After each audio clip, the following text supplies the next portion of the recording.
Hello team, Coach Tim here. First things first, for all the competitors this week in the Chalice Cup, I hope the competition brings out the best performance in your golf game. Best of luck. Secondly, Jon Rahm back in the winner's circle. Absolutely love that and love his golf swing because I think it's such a great model for us to try and embrace within our own golf games. Now, maybe not Jon's technique, but what Jon has done with his golf swing. Jon has matched up his dynamic movement with his setup characteristics so that all of those unique characteristics of his golf swing match up and work together at an incredibly high and elite level.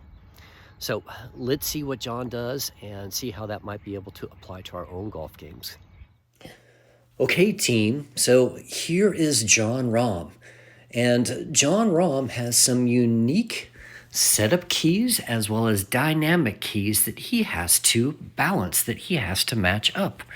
And that's kind of a fun little segue for me. I think many of you who have been taking golf lessons with me know that I like to say that one of my responsibilities is that I am your golf swings accountant. I have to make all of your elements of your golf swing, characteristics of your golf swing match up. Okay. And Jon's got a unique golf swing. We would not probably say it's textbook, but it works awesomely, incredibly efficiently. And, probably the first place that we would want to take a little bit of a look at this is taking a look at Jon's left-hand grip. It is incredibly open-faced. It is incredibly weak.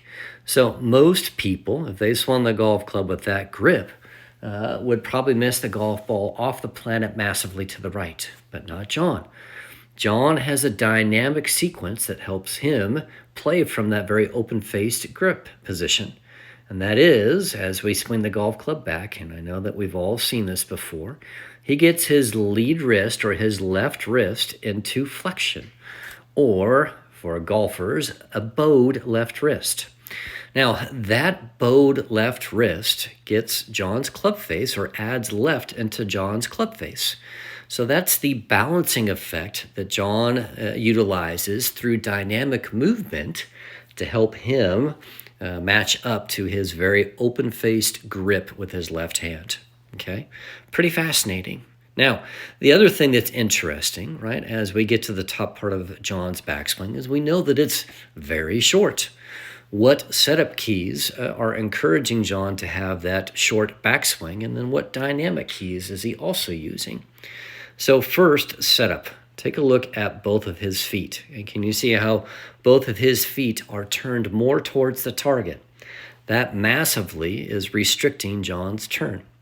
The other element to this, right, okay, is that as Jon is completing his backswing, I want you to see right there how Jon's left knee is starting to unwind towards the target.